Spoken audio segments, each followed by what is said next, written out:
नमस्कार साथियों, मैं दीपांकर राज आप सभी का फिर से अपने इस यूट्यूब चैनल पर स्वागत करता हूं और आप सभी को आपकी आने वाली सभी परीक्षाओं के लिए शुभकामनाएं देता हूं। तो जो एस्पिरेंट उत्तराखंड लोक सेवा आयोग द्वारा आयोजित राजकीय इंटर कॉलेजों में प्रवक्ता भर्ती परीक्षा की तैयारी कर रहे हैं, उनके लिए एक विशेष सूचना है। देखिए, अभी तक यह निश्चित नहीं था कि प्रवक्ता भर्ती परीक्षा में स्क्रीनिंग टेस्ट होगा, स्क्रीनिंग परीक्षा होगी या नहीं होगी, ये निश्चित नहीं था। लेकिन आज 26 तारीख का को ही लोक सेवा आयोग का एक नया नोटिफिकेशन आया है, जिसमें ये कहा गया है कि मुख्य परीक्षा जो कि विषय की परीक्षा है, उस परीक्षा से पहले सभी प्रतिभागियों की एक स्क्रीनिंग परीक्षा भी आयोजित होगी और जो उस स्क्रीनिंग परीक्षा में सफल होंगे, उन छात्र-छात्राओं को मुख्य परीक्षा यानी विषय की परीक्षा में सम्मिलित होने का मौका मिलेगा। ऐसा नोटिफ़िकेशन उत्तराखंड सरकार द्वारा आया है। तो अब ये निश्चित हो गया है कि स्क्रीनिंग परीक्षा होगी, ठीक है? तो अब आपकी तैयारी की रणनीति थोड़ी बदलनी चाहिए। आपको अब अपने विषय के साथ-साथ स्क्रीनिंग परीक्षा की तैयारी भी करनी होगी, ठीक है? तो स्क्रीनिंग परीक्षा की जो विज्ञप्ति है, पहले हम उस विज्ञप्ति को देखते हैं, जो मैंने यहाँ लोक सेवा आयोग की वेबसाइट से ली है। आप लोक सेवा आयोग की वेबसाइट पर जाकर इस सारी विज्ञप्ति को देख सकते हैं। तो उत्तराखंड लोक सेवा आयोग हरिद्वार ये नंबर है, इसकी विज्ञप्ति को हम देखते हैं, ठीक है? एतत् एतद् द्वारा सूचित किया जाता है कि अ, उत्तराखंड विशेष अधीनस्थ शिक्षा प्रवक्ता संवर्ग परीक्षा 2020 हेतु विज्ञापन संख्या ए डैश एस ऑब्लिक S1/220 दिनांक 9 अक्टूबर 2020 एवं विज्ञप्ति संख्या डैश डैश जो भी है DR माध्यमिक शिक्षा ओब्लिक सेवा डैश 01/2019-20 दिनांक 29/10/2020 द्वारा ऑनलाइन आवेदन पत्र दिनांक 30 दिसंबर 2020 रात्रि 11:59 बजे तक आमंत्रित किए गए हैं एवं केंद्र एवं राज्य सरकार द्वारा और अनलॉक की प्रक्रिया लागू किए जाने एवं समय-समय पर सरकार द्वारा कोविड-19 के संबंध में दी गई गाइडलाइन के अनुसार विभिन्न आयोगों, संस्थाओं द्वारा प्रारंभिक स्क्रीनिंग परीक्षाओं का सफल आयोजन किए जाने को दृष्टिगत रखते हुए प्रश्नगत परीक्षा में भी सर्वप्रथम स्क्रीनिंग परीक्षा वस्तुनिष्ठ प्रकार का आयोजन करने के पश्चात स्क्रीनिंग परीक्षा में सफल घोषित अभ्यर्थियों की विषयवार लिखित परीक्षा वस्तुनिष्ठ प्रकार कराए जाने का निर्णय लिया गया है। तो देखिए, आप इस लाइन को देखिए कि प्रश्नगत परीक्षा में भी सर्वप्रथम स्क्रीनिंग परीक्षा वस्तुनिष्ठ प्रकार का आयोजन करने के पश्चात यानी स्क्रीनिंग परीक्षा का आयोजन होगा। स्क्रीनिंग परीक्षा में सफल घोषित अभ्यर्थियों की विषयवार लिखित परीक्षा वस्तुनिष्ठ प्रकार की कराए जाने का निर्णय लिया गया है। तो स्क्रीनिंग परीक्षा कराई जाएगी और स्क्रीनिंग परीक्षा में जो छात्र जो प्रतिभागी सफल होंगे, वे ही विषयवार लिखित परीक्षा के लिए पात्र होंगे और जो स्क्रीनिंग परीक्षा में सफल नहीं होंगे, उनको विषयवार लिखित परीक्षा का मौका नहीं मिलेगा। आप इस विज्ञप्ति में स्पष्ट देख सकते हैं। मैं फिर से एक बार इसको पढ़ रहा हूँ। प्रश्नगत परीक्षा में भी सर्वप्रथम स्क्रीनिंग परीक्षा वस्तुनिष्ठ प्रकार का आयोजन करने के पश्चात स्क्रीनिंग परीक्षा में सफल घोषित अभ्यर्थियों की देखिए स्क्रीनिंग परीक्षा में सफल घोषित अभ्यर्थियों की विषयवार लिखित परीक्षा वस्तुनिष्ठ प्रकार कराए जाने का निर्णय लिया गया है। स्क्रीनिंग परीक्षा वस्तुनिष्ठ प्रकार का पाठ्यक्रम आयोग की वेबसाइट पर उपलब्ध है, ठीक है?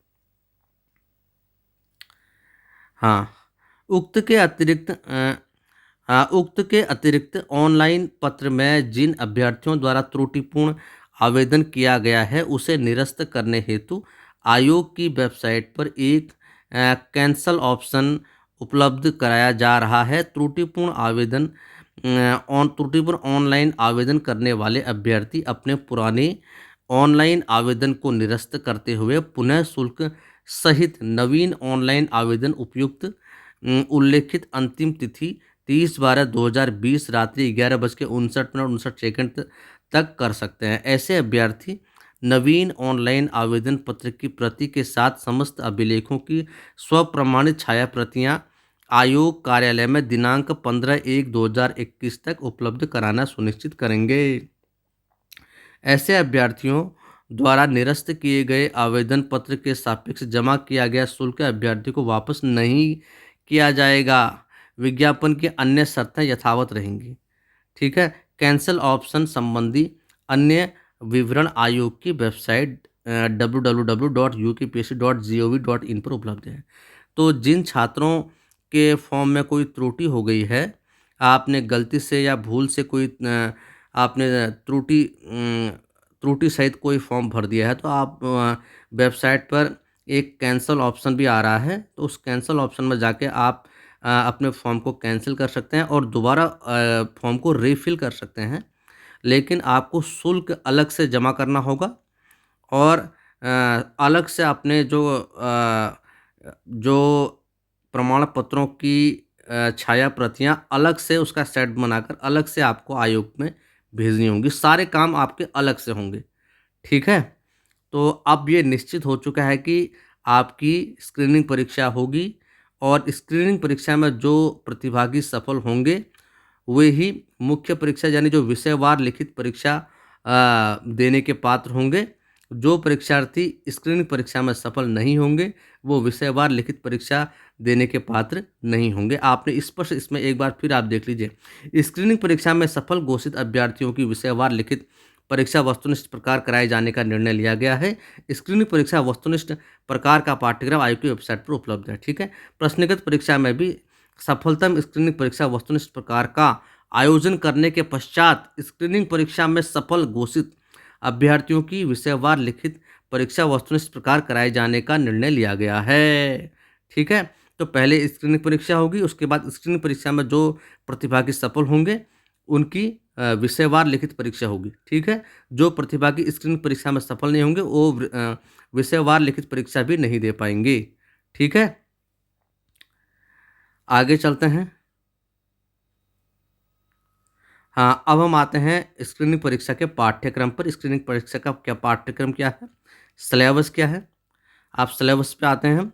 देखिए, उत्तराखंड विशेष अधीनस्थ शिक्षा प्रवक्ता संवर्ग सेवा सामान्य तथा महिला शाखा के सीधी भर्ती के रिक्त पदों पर चयन हेतु परीक्षा योजना। अब यहाँ स्क्रीनिंग परीक्षा वस्तुनिष्ठ प्रकार। ठीक है। स्क्रीनिंग परीक्षा वस्तुनिष्ठ प्रकार की होगी जिसके अंतर्गत सिलेबस जो है उसमें शिक्षण अभिरुचि एवं सामान्य अध्ययन के प्रश्न पूछे जाएंगे। शिक्षण अभिरुचि एवं सामान्य अध्ययन, प्रश्नों की संख्या होगी 150 और अधिकतम अंक होंगे उसके 150। समय मिलेगा 2 घंटे। ठीक है। प्रश्नगत परीक्षा में ऋणात्मक मूल्यांकन नेगेटिव मार्किंग पद्धति अपनाई जाएगी। देखिए, नेगेटिव मार्किंग भी इसमें होगी। ठीक है। अब हम आते हैं स्क्रीनिंग परीक्षा यानी वस्तुनिष्ठ प्रकार के पाठ्यक्रम पर आते हैं। खंड 1 हमारा है शिक्षण अभिरुचि। ठीक है। तो शिक्षण अभिरुचि में आप देखिए, तो खंड 1 है शिक्षण अभिरुचि। शिक्षण अभिरुचि का पाठ्यक्रम आप देख सकते हैं। शिक्षण अभिरुचि में देखिए पूरा जो शिक्षा शास्त्र का सिलेबस जो आपके बीएड का सिलेबस है उससे मिलता जुलता सिलेबस, लगभग वही सिलेबस है। तो इसकी तैयारी के लिए आपने अपने कुछ बीएड की किताबों को ध्यान से देखना पड़ेगा या शिक्षा शास्त्र की किताबों को।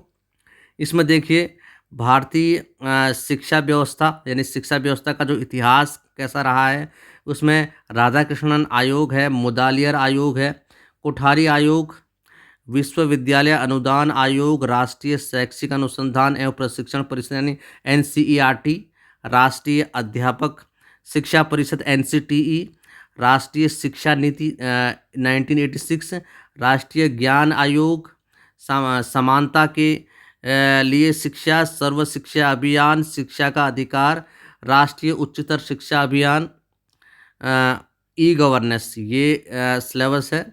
अगला अध्याय है शिक्षण दक्षता संप्रेषण। इसके अंतर्गत शिक्षण कौशल, शिक्षण विधियां, प्रविष्टियां, परंपरागत एवं आधुनिक शिक्षण, सहायक सामग्री, शिक्षण प्रक्रिया, संप्रेषण, संप्रेषण के प्रकार, अच्छे संप्रेषण की विशेषताएं। ठीक है, पूरा बीएड का सिलेबस है। देखिए, मूल्य आधारित शिक्षा,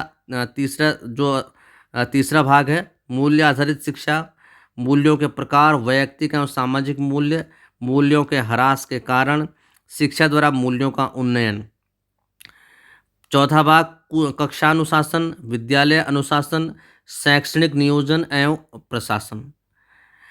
अगला भाग विद्यालय में अनुपस्थिति एवं विद्यालय छोड़ने के कारण एवं समाधान। अगला शिक्षा में कंप्यूटर शिक्षा, कंप्यूटर का आधारभूत ज्ञान, इसकी आवश्यकता एवं प्रयोग।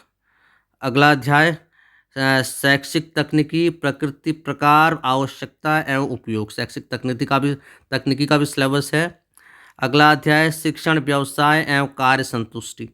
अगला विद्यार्थियों के व्यक्तित्व विकास में शिक्षक की भूमिका। अगला है शैक्षिक मूल्यांकन एवं आवश्यकता एवं विधियां। तो पूरा इस शिक्षण अभिरुचि के अंतर्गत आपका बीएड का सिलेबस है, शिक्षा शास्त्र का सिलेबस है। इसके अनुसार ही आपने अध्ययन करना है। आप कोई बीएड की किताबें ले लीजिए या शिक्षा शास्त्र की किताबें ले लीजिए, तो उसमें ये जो पहला यूनिट है भारतीय शिक्षा का इतिहास, इसके अलावा शिक्षण तकनीकी से भी हैं, विद्यालय अनुशासन से इसमें क्वेश्चन है, फिलॉसफी मूल्यों से इसमें क्वेश्चन है, और शिक्षण संप्रेषण सामग्री, संप्रेषण विधियां, इनसे प्रश्न है। कक्षा अनुशासन से प्रश्न है। शिक्षा में कंप्यूटर शिक्षा का उपयोग, कंप्यूटर वगैरह का उपयोग है। तो सब आपका ये बीएड का सिलेबस है। पूरा ये जो शिक्षण अभिरुचि का आपका खंड है, ये पूरा देखिए, पूर्णांक इसका 40 है, तो 40 मार्क्स का है ये। ठीक है, तो इसकी तैयारी आपने अच्छी करनी है। 40 मार्क्स का है पूरा। जब इसकी तैयारी अच्छी होगी तो आगे पेपर में एवरेज आपका अच्छा रहेगा। आगे चलते हैं। अब खंड 2 है सामान्य अध्ययन। खंड 2 सामान्य अध्ययन है। सामान्य अध्ययन आपका 35 नंबर का है। ठीक है, इसके अंतर्गत प्रश्नों की संख्या है 35 और पूर्णांक है 35। ठीक है, इसमें पहला है राष्ट्रीय अंतर्राष्ट्रीय महत्व की समसामयिक घटनाएं, यानी करंट अफेयर्स आएंगे। खेल कूद मनोरंजन, राष्ट्रीय अंतर्राष्ट्रीय स्तर, खेल कूद और मनोरंजन से भी क्वेश्चन आएंगे, राष्ट्रीय और अंतर्राष्ट्रीय स्तर से संबंधित प्रश्न।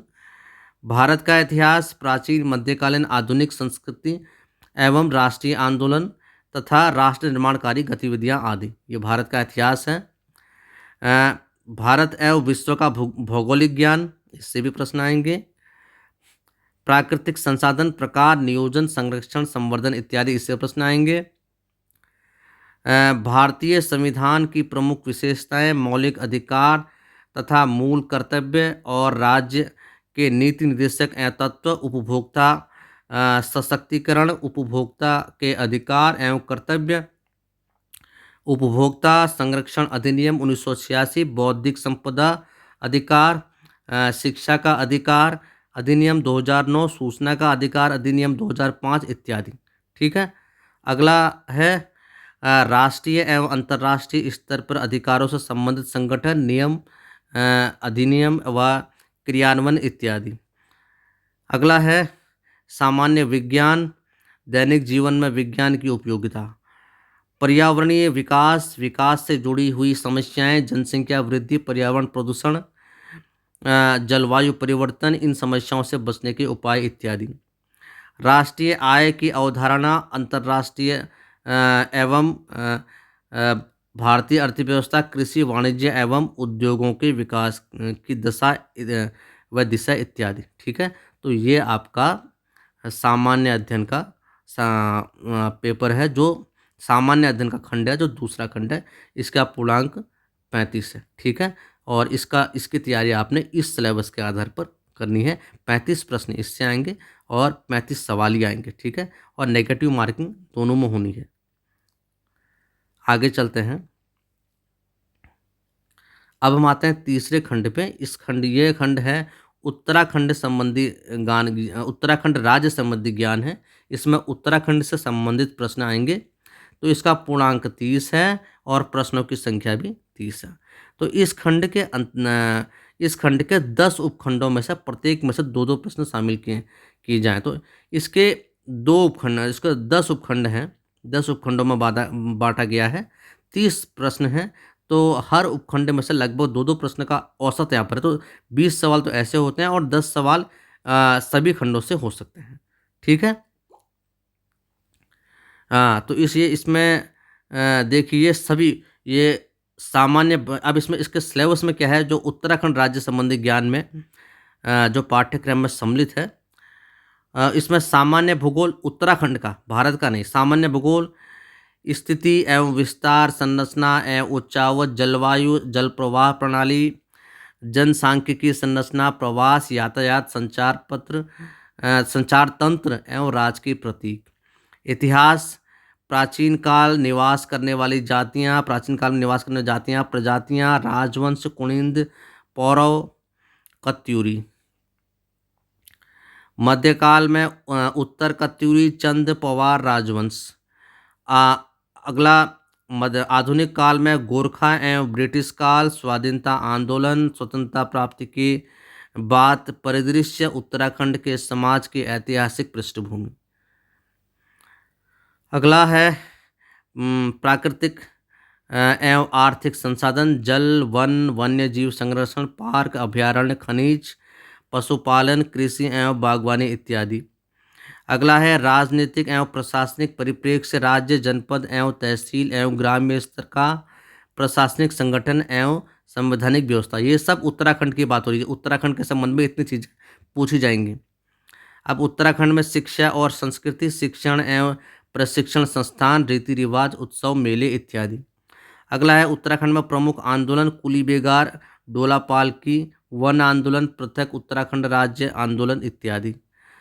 अगला है आर्थिक विकास, जल विद्युत, औद्योगिक उद्यानिकी एवं पर्यटन तथा औषधीय एवं सुगंधीय पादप उद्योग संवर्धन, उत्तराखंड राज्य प्राप्ति के बाद आर्थिक परिवर्तन इत्यादि। ठीक है, ये सब उत्तराखंड से संबंधित जानकारी पूछी जाएगी। अब अगला है विकास परक योजनाएं, अनुसूचित जाति जनजाति संबंधी योजनाएं जो उत्तराखंड में चलाई जा रही है, इनसे संबंधित प्रश्न होंगे। इसके अलावा समसामयिक महत्वपूर्ण घटनाएं पूछी जाएंगी उत्तराखंड से संबंधित।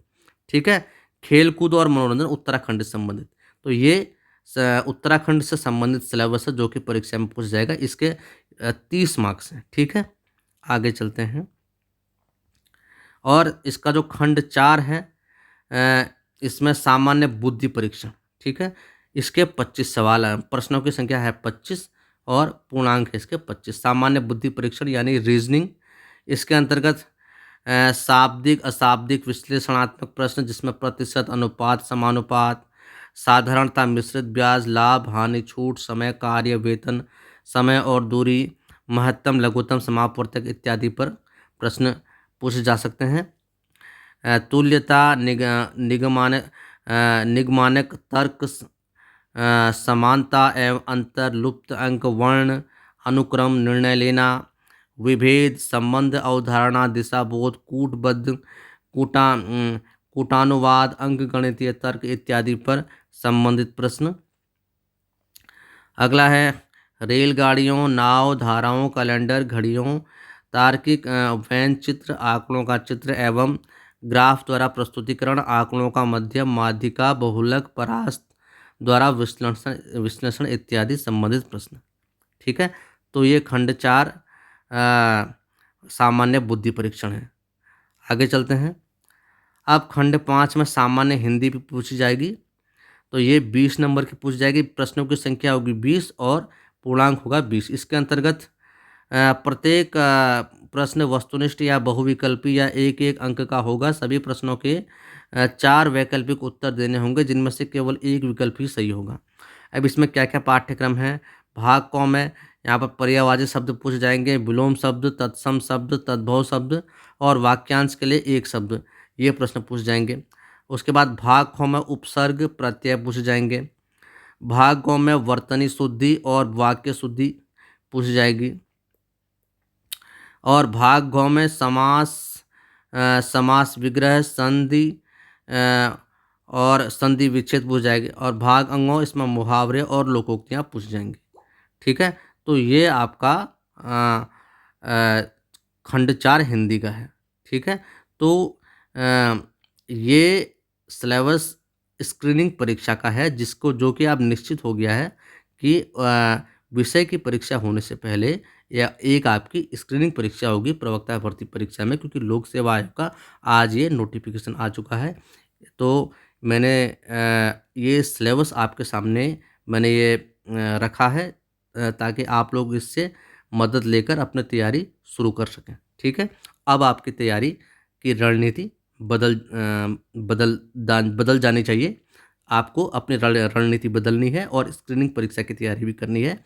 इसमें ये एक बार इसको रिकॉल कर लीजिए। इसमें देखिए, सामान्य हिंदी, सामान्य बुद्धि परीक्षण खंड 4, उत्तराखंड राज्य संबंधी ज्ञान खंड 3 और सामान्य अध्ययन खंड 2।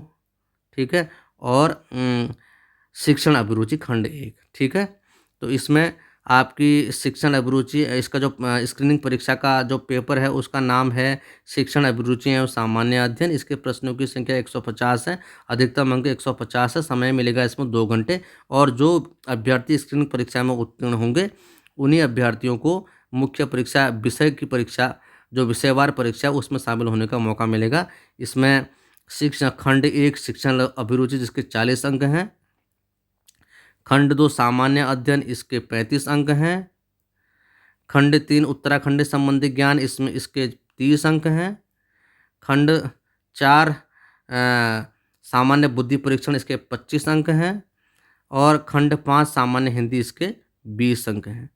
ठीक है, तो मुझे उम्मीद है कि इस वीडियो से आपको इस सिलेबस में और विज्ञप्ति में ये मदद मिलेगी।